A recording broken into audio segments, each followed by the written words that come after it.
Hello superstars, and thank you for joining me and Tiny Babby for today's story time. So grab your blanket, grab your teddy and hunker down for Old Bear with Bramble Brown, Rabbit, Duck, Little Bear and Old Bear. So let's begin. It wasn't anybody's birthday, but Branwell Brown had a feeling that today was going to be a special day. He was sitting thoughtfully on the windowsill with his friends, Duck, Rabbit and Little Bear, when he suddenly remembered that someone wasn't there who should have been.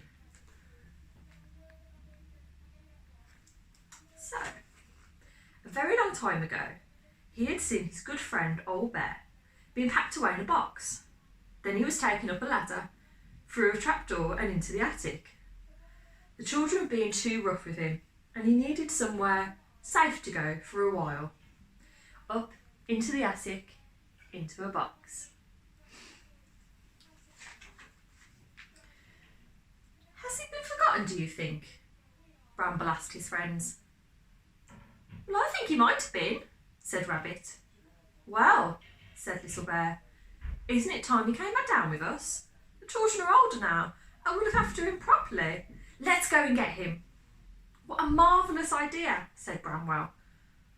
But how can we rescue him? It's a long way up to the attic, and we haven't got a ladder. We could build a tower of bricks, suggested Little Bear. Rabbit collected all of the bricks, and the others set about building the tower. It grew very tall, and Little Bear was just putting on the last brick when the tower began to wobble. Look out! He cried as the whole thing came tumbling down. Never mind, said Branwell, helping Little Bear to his feet. We'll just have to think of something else. Let's try making ourselves into a tower, said Duck. Good idea, said Branwell. Little Bear climbed on top of Rabbit's head, and Rabbit hopped onto Duck's beak.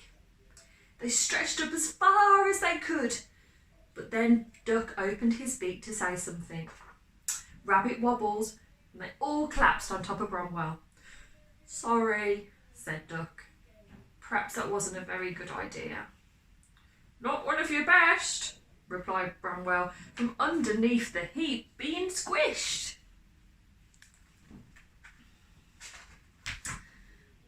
I know, said Rabbit. Let's try bouncing on the bed. Trust you to think of that, said Branwell. You never can resist a bit of bouncing, especially when it's not allowed. Rabbit climbed onto the bed and began to bounce up and down. The others joined him. They bounced higher and higher, but they still couldn't reach the ceiling. Duck began to cry. Oh dear, he sobbed. What are we going to do now? We'll never be able to rescue Old Bear, and he'll be stuck up there. They're getting lonelier and lonelier forever and ever. We mustn't give up, said Branwell firmly.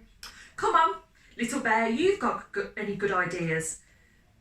But Little Bear had already noticed the plants in the corner of the room. I've got it, he cried. I could climb up this plant, swing from the leaves, kick the trapdoor open and jump in. In case it wobbled, Branwell Brown, Duck and Rabbit steadied the pot. Little Bear bravely climbed up the plant until he reached the very top leaf. He took hold of it and started to swing to and fro, but he swung so hard the leaf broke and he came crashing down. Luckily, Branwell Brown was right underneath to catch him in his paws. That was a rotten idea, said Little Bear. Oh, what was I thinking, said Duck. Was that it was a pity I can't fly very well, and I could have been quite a help. Aha, said Branwell. That, my dear Duck, has given me a very good idea indeed. In the corner of the playroom was a little wooden aeroplane with a propeller that went round and round. We could use this plane to get the trapdoor open, said Branwell. Rather dangerous, But I know, quite honestly, I can't bear the thought of old Bear up there alone much longer. I'll be the pilot, said Rabbit, hopping up and down, making aeroplane sounds. And I'll stand on the back and push the trapdoor open with my paintbrush, said Little Bear. But how will you get down? Asked Duck. I've already thought of that, said Bramwell. You hadn't, but quickly did. They can use these handkerchiefs as parachutes, and then we'll catch them in a blanket. Bramwell gave Little Bear 2 big handkerchiefs and a torch so he could see into the attic. Then he began to wind up the propeller of the plane. Rabbit and Little Bear climbed aboard, and Bramwell began the countdown.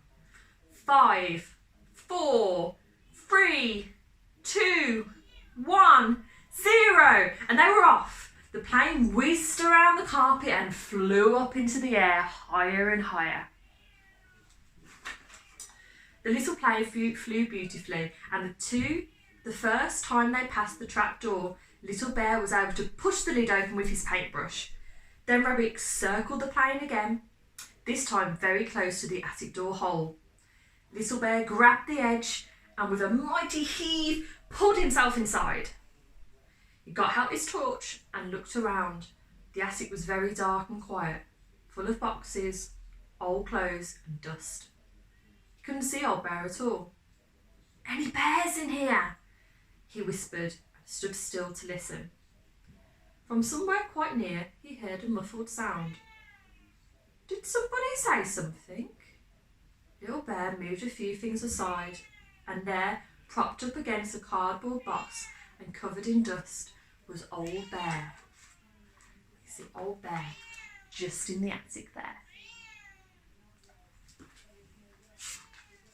Little Bear jumped up and down, excited. Old Bear, I found you, Old Bear, he shouted.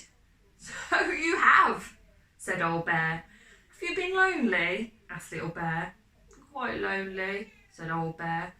But I've been asleep a lot of the time. Well, said Little Bear kindly, would you like to come down to the playroom with us now?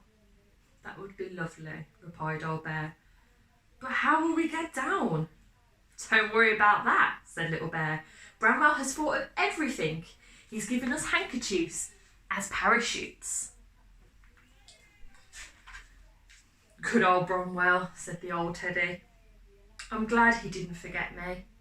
Old Bear stood up and shook the dust out of his fur, and Little Bear helped him into his parachute. They went over to the hole in the ceiling. Ready? Shouted Rabbit. Steady, shouted Duck. Go! Shouted Bramble Brown. The 2 bears leapt bravely from the hole in the ceiling. Their handkerchief parachutes opened and out, and they floated gently down, landing safely in the blanket, just as planned. Welcome home, Old Bear, said Bramwell Brown, patting his friend on the back. The others patted him too, just to make him feel at home. It's nice to have you back, they said. It's nice to be back, replied Old Bear. That night, when all the animals were tucked up in bed, Bramwell thought about today's adventure and looked at the others. Rabbit was dreaming excitedly about bouncing as high as an aeroplane. Duck was dreaming that he could really fly and was rescuing bears from all sorts of high places. Little Bear was dreaming of all the interesting things he'd seen in the attic. And Old Bear was dreaming about the good times he would have now he was back with his friends. I knew it was going to be a special day, said Bramwell Brown.